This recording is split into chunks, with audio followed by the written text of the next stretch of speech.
kutaa nama dubbise keessatti biyyi Zebeloon biyyi Neftaalem garri galaanaa Yordaanos gamni Galiilaan inni kan warra saba Waaqayyoo hin ta'inii ulfina argatu jedha. Warra saba Waaqayyoo hin ta'intu ulfina argataa jedha. Yesuus Kiristoos gara biyya lafaa yeroo dhufee qomoo namni hin eegne keessaa argame. Sababni isaa waa'ee Yesuus Kiristoos gaafa kaafnu macaafa qulqulluu seeraan yoo ilaalle kakuu moofaarraa kaafne Ruut boqonnaa tokkorraa kaafne waan tokko argina. Ruutii isheen biyya Mo'aabii gara biyya Beetlehem dhattee yeroo koof jecha gaggabaabsee dubbadhaa. Biyya Beetlehem dhattee achitti haadha manaa Bowaaz taatee Bowaazif Isseeyin deekse. Isseey immoo Daawitiin dhalchee qomoo Daawit keessaa immoo Yesuus dhufee dhalate. Mee ameen ameen. Akkatti Ruut karaa deemaa turte warri seera macaafa qulqulluu keessaa macaafa Ruut boqonnaa tokko hanga boqonnaa afuritti seeraan dubbiftaniif dhageeffattanii beektu. Jireenya abdii kutannaa amaa keessa kuttee dabartee dhattee haadha manaa Bowaaz taatee Bowaaziif ilma isheen jalqaba deesse Isseey immoo Daawitiin dhalchee qomoo Daawit keessaa immoo Yesuus dhalate. Harka kee ol kaafadhu. Ameen ameen. Yoo arra jireenyi kee dukkanaa ta'e wanta tattaggaamte baay'een qabamuu dideyyuu siif abdiin jira. Namni tokko harka ol kaafadhaa iyyaa naaf abdiin jira jedhaa. Ameen ameen ameen. Yeroo bita keenya laallu mirga keenya, yeroo fuuldura keenya laallu dudduuba keenya wanti baay'een akka nuyi yaanne ta'uu dhiisuu danda'a. Isinii gala gaarii enne hamaadhaan ifa enne dukkanaan ulfina eegnee salphinaan jireenyi keenya miidhama hamaa keessa galeera ta'uu danda'a. Garuu har'a waa'ee keef ergaan qaba siif abdiin jira. Mirga ol kaafadhaa naaf abdiin jira jedhaa. Yesuus gooftaadha. Haaleluyyaa. Kutaa kana yeroo ilaallu warri kan saba Waaqayyoo hin ta'inidha. Yesuus Kiristoos gara biyya lafaa yeroo dhufe wanta yaadamne raawwachaa dhufe. Wanta yaadamne isa jalqabaa durbaa ulfina ishee eeggattee gaa'ila isheef kaadhimaa isheef amanamtee Yoseeftu na fuudhaa jettee bakka yeroon cidha keenyaa jira dura keenya yeroo galataa jira nama baay'ee dhufe harka na fuudhaa cidha jira dura koof dura Yoseef jettee nama taa'aa jirtu Maariyaamiin gara ishee dhaqeetti ergamaan Garbeel yaa ayyaana qabeetti hin sodaatin nagaan siif haa ta'u. Ameen ameen. Hafuurri Waaqayyo abbaa si keen buufata. Hafuurri qulqulluun si golga. Ati immoo ilma deessa maqaa isaa Yesuus jettee moggaaftaa. Inni immoo fayyisaa biyya lafaa taa'annaan kun attamitti ta'uu danda'a? Sababni isaa ishee bira dhiirri ga'ee hin beeku. Harka kee kaafatta. Karaa hedduuf karaa namni beeku cufaa yoo ta'e karaa tokko hin dhufa Yesuus gara kee. Harka ol kaafadhaa. Sagalee guddaan warra amantan bichaa dubbiin dubbii amantiiti. Ameen ameen. Yesuus hin dhufa mana koo jedhaa mee. Yesuus hin dhufa gara koo jedhaa. Yaaddeen beektu isheen maaliif dhiira bukkeen nanne waan ta'eef dhiirri ishee bukkeen geenye isheen dhiira bukkeen geenye kun seera uumamaati. Saalfii miti waan ta'eef yaaddeen beektu nan ulfaa kana gidduutti sagaleen kun gara ishee dhufnaan akkuma ati jette naaf haa ta'utti dhiifte. Gara biyya lafaa jalqaba gaafa dhufe Yesuus Waaqa dhugaa ta'etu jiru nama ta'e garaa Maariyaam keessa buufatee. Ameen ameen. Gad of deebisuun Yesuus kanaan jalqaba. Fakkeenyummaa gaarii nuyi isarraa barru keessaa tokko isa kanaan gad of deebisee nama ta'e garaa Maariyaam keessa buufatee mukarratti dhalateeti. Mukarratti duudhaaf yeroo muraasa yeroo haftee waggaa 30 lagatti cuubame.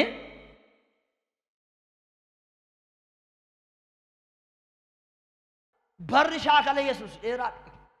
Barranni akka namaatti maatiif hojjete. Sinii galaa gattaa'ee waldaa kiristaanaa kee barate dheeraadha. Barri tajaajila isaatii gabaabduu bara gabaabduu waggaa 3-5 gidduutti waan addunyaan bara baraan lallabdeen finne hojjetee deeme. Maaloo ameen jedhaa. Haaleluyyaa. hindufa Yesuus gara kee yeroo magabaabaa gidduutti seenaa dheeraa galmeessitee dabarta. Mirga ol gaafadhaame ameen ameen. Natti hin fakkaanne maleedha ayyaate. Dhimmi koo ammayyuu hin danda'ama jedha. Nama si bukkee duudala kagaayiti sitti hin fakkaanne maleedhaaniin. Dhimmi kee ammayyuu hin danda'ama jedhaaniin. Situ dhiisee biraa galee maleedhaaniin. Yesuusittuma jira jedha. Haleluuyaa. Kana amantan ergaan dubbachaa jira mata dureen koo kana miti sii ta'eera dhiiga walichaatiin. Mee iyyaa sagalee guddaan ammayyuu ameen jedhadha maaloo. Egaa jalqabuma tajaajila isaatii warri Waaqayyoon hin beekne biyya bishaan gidduu kaafuudha kabbaan sanu kophataa. Zebiloon Niftaalem garri galaana gidduu Yordaanos gamni warri Waaqayyoon hin beekne gammadaa. Ameen ameen. Warri Waaqayyoon hin beekne maal godhaa? Gammadaa. Ameen ameen. Sabni dukkana keessa jiraateef guddaa isaa arge warra gooftummaa du'aaf gaaddidduu du'aa jala jiraataniifis ifni ba'ee jedhe. Erga dubbatee booda Yesuus yeroo sanaa jalqabee Yesuus jedha mootummaan Waaqaa dhiyaateeraati yaada garaa keessanii giddiradhaa jedhe labsuutti ka'e. Misiraachoon Yesuus baatee dhufe waa'ee mootummaa Waaqaati. Ameen ameen. Yesuus gooftaadha. Mootummaa Waaqayyoo dhaaluu fi sagalee misiraachoo kanatti amanne akka sagalee misiraachoo kanatti jiraachuutu murteessaadha. Mallattoon bara dhumaa maalii? Mallisaa hoosa jedhu kanaaf mata dureen kanaafi kutaa kana wajjin ol qabsiiseen gabaabsee waan tokko dubbadha.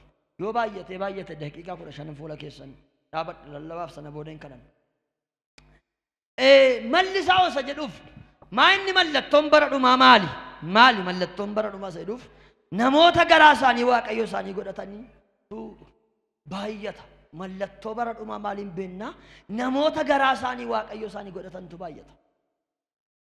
Ameen ameen. Maal isaanii jedha? Garaama isaaniitu Waaqayyo isaanii. Mee Filiphisius boqonnaa 3:19 namni tokko dhagee dubbisu. Dhumni isaanii badiisaa garaan isaanii Waaqayyo isaaniiti. Salphina isaanii ulfinatti lakkaatu yaada garaa isaaniis waan lafarraatti ni du'u jedha. Waan maalirraatti? Meena dhaggeeffadhaa ishee kana dara. Mee namni gurra qabu namni dhagaaru. Waaqayyoonti sinaa eebbisu. Kabajamaa warra dhagaartan. Meena dhaggeeffadhaa ishee kana. Bara sana keessa warri Filiphisius waan keessi isaanii taasise malee waan Waaqayyo taasise hin dhagaan. Waan keessaanii guute malee waan Waaqayyotti hin jedheef iddoon qaban. Kanaaf Phaawulos akka jedhe yaa warra Filiphisius jedhe yeroo namoonni baay'een addunyaa kee namoota jiraatan kee namoonni baay'een garaa isaanii Waaqayyo isaanii godhatan jedhe. Ameen ameen. Yesuus gooftaan. Yeroo akkasii yeroo dhumaa akka ta'e beekaa.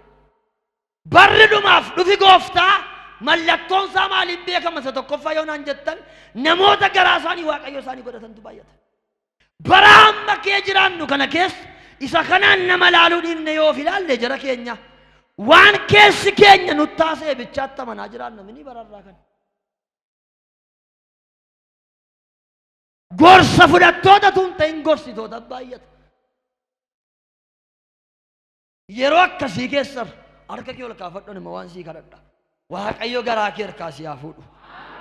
Mirga ol kaafadhaa yaa Waaqayyo garaa kootti nan laatin jedhaa. Mee Tiitoo 1:6 namni tokko dhaqee naaf dubbisu dhafe. Garaa keenyatti gaafa laatamnu obboloota amala namoota bara gara dhumaa keessaa tokko maal garaa isaanitti laatamu amalli dhaloota bara dhumaa kun garaatti gaafa laataman wanta gurguddaa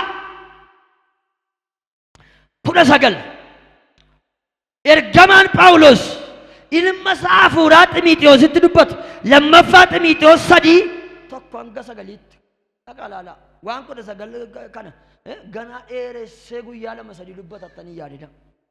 Yesuus gooftaa. Mee ameen ameen.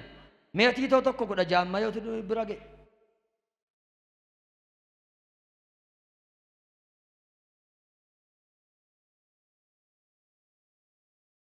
isaan waaqayyoon hin beeknaa jedhu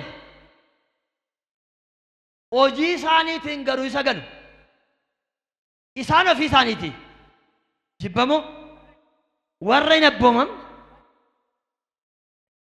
warra qoramanii hojii gaarii tokkoof illee gatii dhabaniidha. Harka kee ol kaafadhu. Waaqayyoome ameen ameen. Dhufee ilaalee qoreesii ilaalee nama gatii hin qabne sin godhin. Macaafa Daani'el jechaa keetti meenee xeeqeluu faarisiin jechuun madaalee meenee jechuun lakkaa'ee ameen ameen madaalee irruu taate akkati jirtuun argee nama gatii hin qabne sin godhin Waaqayyo. Mee warra of jaallattan bichaan harka ol kaafadhaa. Yaa Waaqayyo nama gatii hin qabne nan godhin jedhaa. Mee jedhaame jireenyuma bara baraaf hin ta'u yoo ta'e mee obboloota gooftaatti amannee waldaa dhufuun keenya naaf siif maal bu'aa buusaa? Yoo akkuma namoota bakkee kee jiraatanii akka barbaadan jiraatanii sana gaafa Yesuus gooftaa Yesuus gaafa deebi'ee dhufu sin beeku argaa koo duraa turi naan jedha yoo ta'e siin jedha yoo ta'e maal bu'aa buusaa? Bara amma kee jiraannu kana meeja fuuraan xiinxalaa ilaalaa. Bara manca'e keessatti bara namni mootummaa Waaqayyoo kee obbaase. Mee ameen ameen. Yesuus gooftaadha. Mee ameen ameen.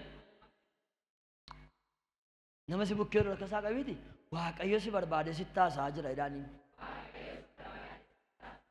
Mee jedhame Waaqayyo si barbaade sitti haasa'aa jira jedhaaniin. Miidhama kee hin barbaanne jedhaaniin. Du'a kee hin barbaanne jedhaaniin. Ilaamee harka kee ol kaafadhu waan sii kadhadha. Maqaa gooftaa Yesuus hojjetaa Waaqayyooti. Mee ameen ameen ameen. Waaqayyo garaa kee harkaa butee si haa baasu. Butee si haa baasu. Butee si haa baasu. Butee si haa baasu. Namni balbala isaa cufatee jilbeenfatee yaada garaa geddarachuu qaba bara amma kee jiraannu kana kee. Yeroo hamaa keessarra yaa obboloota. Yeroo dhaloonni olii dhiiguu dadhaban keessa jirra. Maal godha ofumaa kuttee baatan iddoo akkasii geessaan eessa geessa Waaqayyoof ta'uu hin danda'in. Eessa geessa Waaqayyoof ta'uu diddee dhiya geessa obboleessa keetti karaa cufaa. Dhiya geessa dhiiga obboleessa kee akka bishaanii dhangalaasaa. Dhiya geessa balbala namatti cufaa. Namni waan facaasee ama beektu mini. Ameen ameen. Namni waan jireenyi koof jireenyi kee har'aa kun isa abbootii koof abbootii kee facaasaniidha. Dadhabbii abboota koof abboota keetu gatii godhannaa nanaafate yeroo gaarii akkasii kan argan. Waan anaaf sirna amma gahaa jiruuf waan nuu taa'aa jiruuf wanti nurratti taa'aa jiru hundi isaa dura faca'e harka kee ol kaafadhu. Waaqayyo butee mee hamaa kana jalaa si haa baasu yee. Mee harka ol kaafadhaa amma daqiiqaa tokkotti sagalee guddaan dubbadhaati Waaqayyo garaa kootti nan laatin jedha. Amalli namoota garaa isaanitti laataman yookaan amal namoota gara bara dhumaa kana keessa jiranii lammaffaa Xiimotewos boqonnaa 3 lakkoofsa 1 hanga 9 jiranii silaa irra maal yoo naan jettan tokko amma 19tti isin naxxanii macaafa qulqulluu irraa ilaaluu dandeessu. Namoota ofittootu jiraa jedha. Ofittoo anaaf malee kan jedhan jireenya ofii isaanii irra dabarsanii kan namoota kan biraa kan hin ilaalle sassatoo jedha. Nagaa kan hin beekne wanta harka isaanii keessa jiru irratti galateeffachuu kan hin beekne. Sila waan tokko hin jedhu ani waldaa kanatti Waaqayyo miilla cituuf ka'e cita olchee isa kaan du'a olchee isa kaaniif dhala kennee isa kaaniif hidhaa hiikee gargaaree baay'een keessan dhugaa baatanii hiikamtanii waldaa garasii kaafnee erga waggaa 4 lafa kanatti jalqabne dhuga baatii baay'ee jira. Mee warri mana kanatti naa kadhattee karaa zayitii mana kanaas haa ta'u dhugaa ba'ee beeka iddoo aarsaa Waaqoo dhaabadhee lafa kanatti hiikameen beeka irratti kanatti argisiisaa dafaati. Obbeettu waan ta'eef dafa harka keessan guddisaati ol kaasaa gurra birattoon hin kaasina oluma kaasaa guddisaati. Argamaan jiru lakkeettiin argamu lakkeettiin warra dhugaa baatanii beektan hin jedhu eeyyee isinaa eebbisu nama amma kanaaf baay'ata. Ameen. Kanaafuu dhugaa baatii namaan kadhadhu. Amma namni tokko inni dhukkubsataa hin fayyaa Waaqayyo isa gargaaran eebbifamu milkaa'a. Gaafa dhugaa baatii kadhannaan sodaadhaa gaafa kadhannaan mun sodaatu. Ani immoo gaafa kadhannaan sodaadha gaa yaa warra gooroo. Dhageesseetu nan sodaadha gaafa kadhannaa. Warra gaafa dhuga baatti sodaataniif gaafa kadhannaan sodaadha. Warra hin sodaanneef immoo nan kadhadha. Harka kee ol kaafadhu gaa waan immoo jedha. Hafuurumti sodaayyuu hafuuraa mucummaatu si hin galleef sodaatta malee maal sodaatta miti ituu mana abbaa kee ta'uusaa beekte hafuurri sodaa irraa kaasee naaf sirraa cabu. Ameen ameen. Hafuura ija jabinaa hafuura dhugaatti dubbachuu malee hafuura jalaafinaa Waaqayyo nuuf hin laanneedha Phaawulos. Nama si bukkee hafuurri jalaafinaa jedhaaniin hafuurri sodaa jedhaaniin Waaqayyo biraa si hin laatamneedha.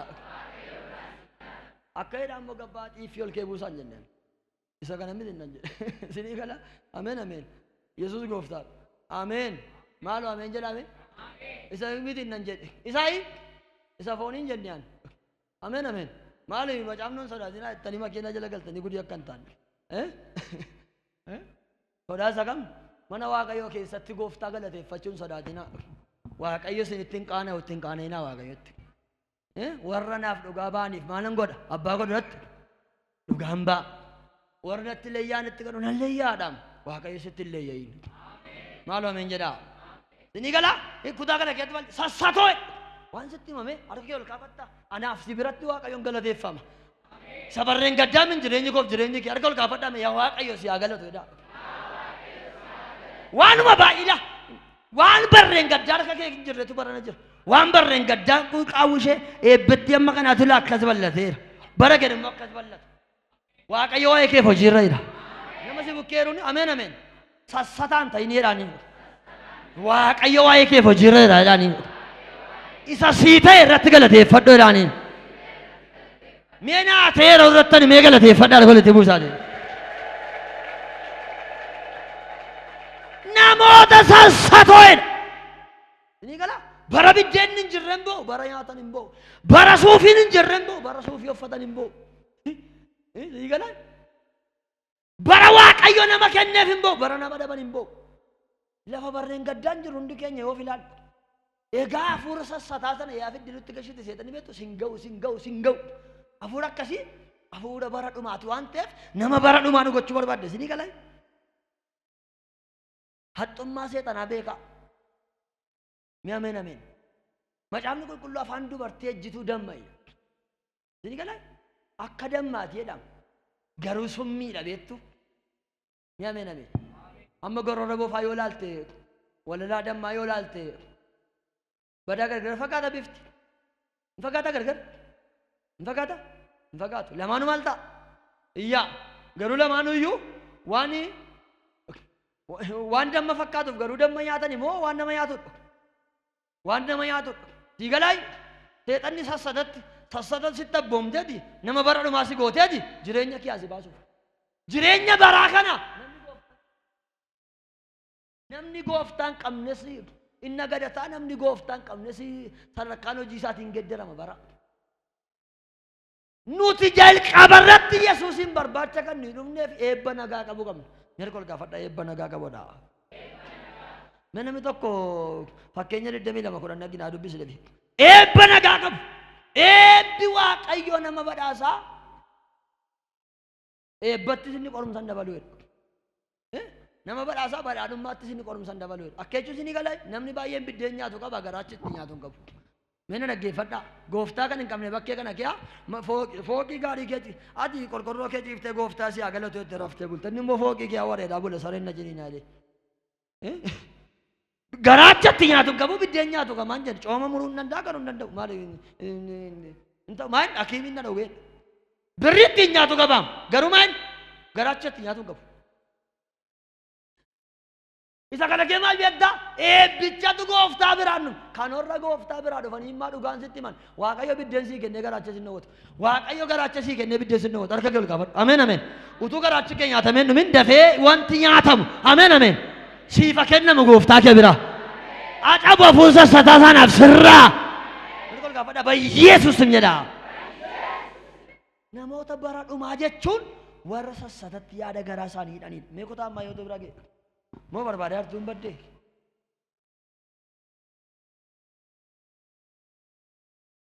nan badee gooftaa.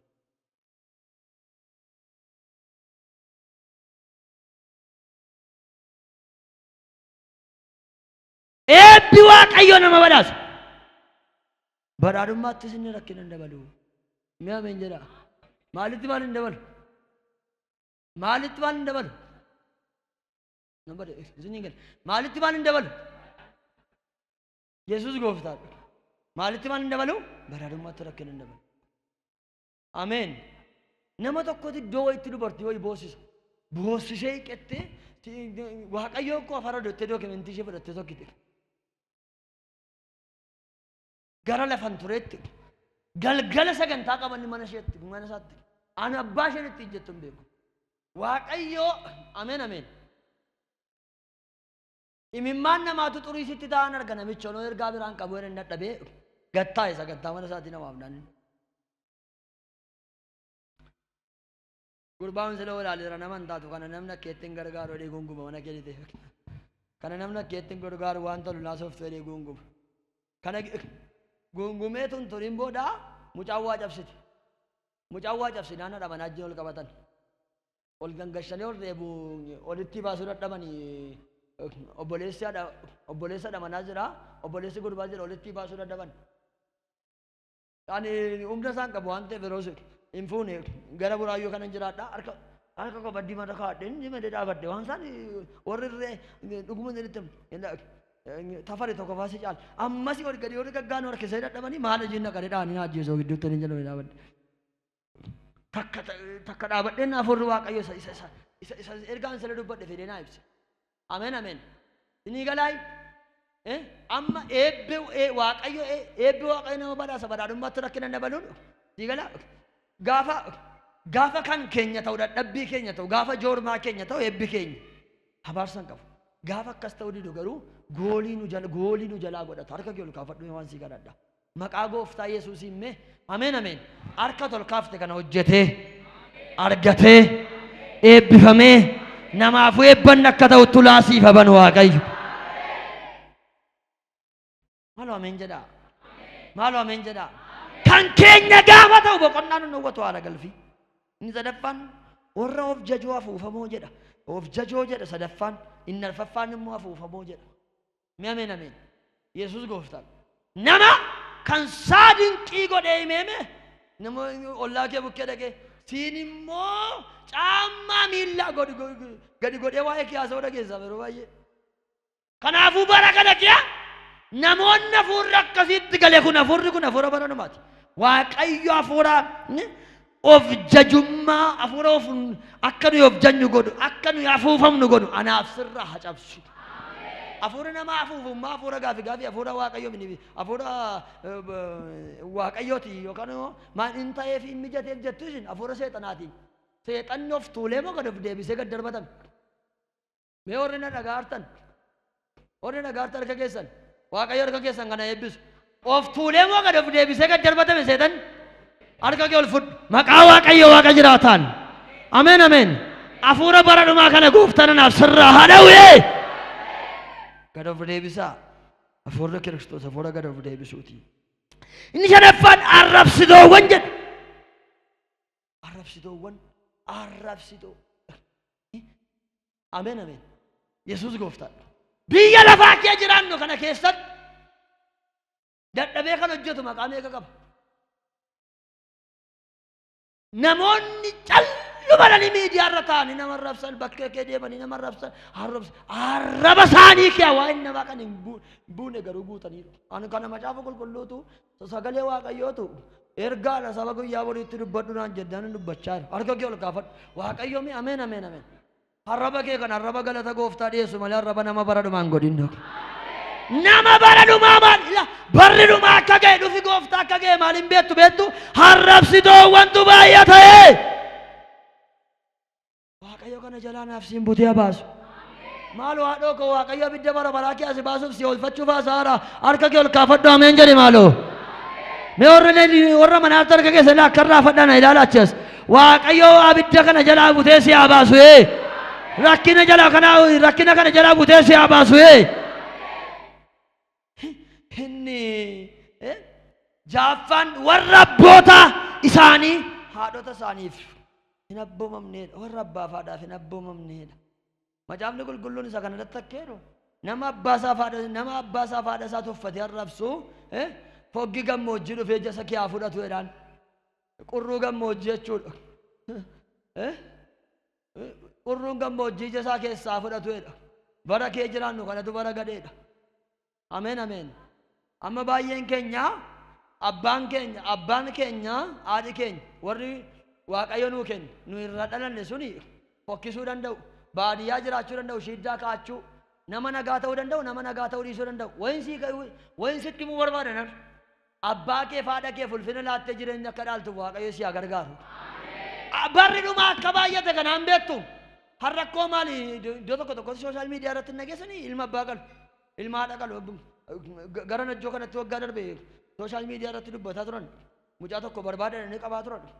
Attamittiin harkisaa dandee haadha qala jala keenya attamitti harkisaa dandee abbaa qala maaltu ta'e yoo ta'an bara dhumaati dhufa gooftaa ga'i Yesuustu balbala ga'i mee ameen amma tun carraan sinii kenna kaa dhaabadhaa inni dhaabattan baay'een keessan kakuun sin fide bara biyya kana sin gabbaraan jettanii peestaalii keessan dudara kaa'attanii tiraanspoortii qabdu makiinaa itti jettee dhuftan maal gooftaa ammoo ilaaltu asitti immoo rakkoo qabdu maatii jin rakkooti qabdu sana gooftaan siif furu.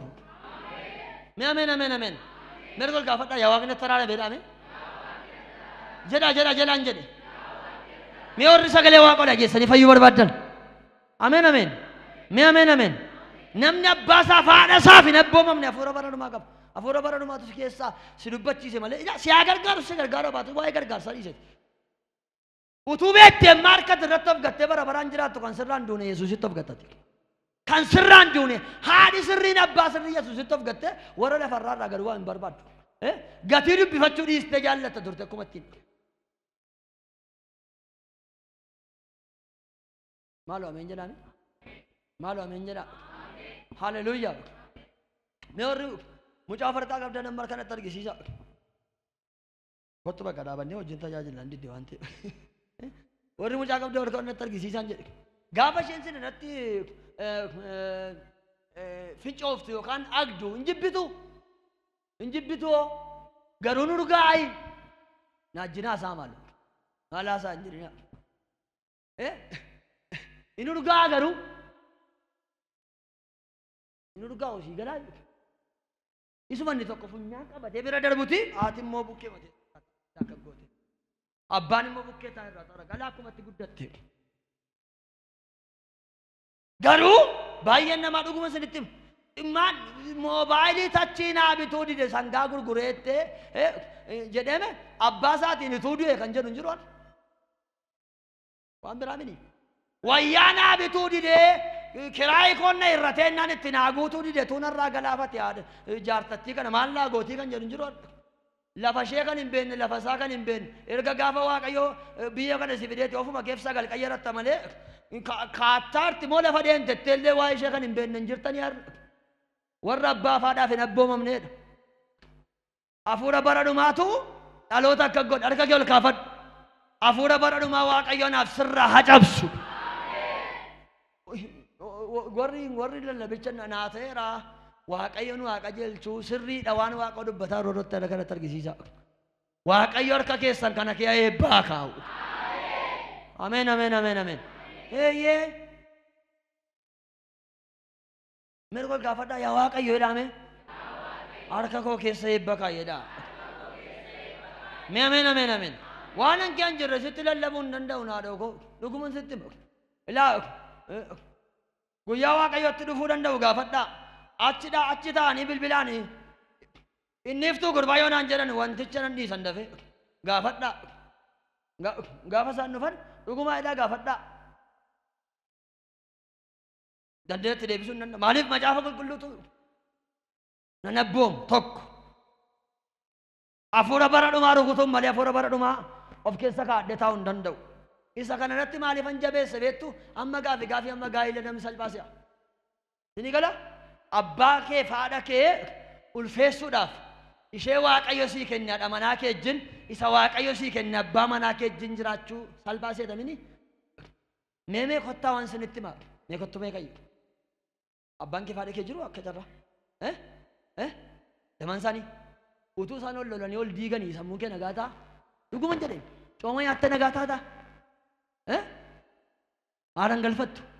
Kanaafiyyuu gaayyaa tafee koo akkamitti yaaduu qabda haadha galfattu miti ati.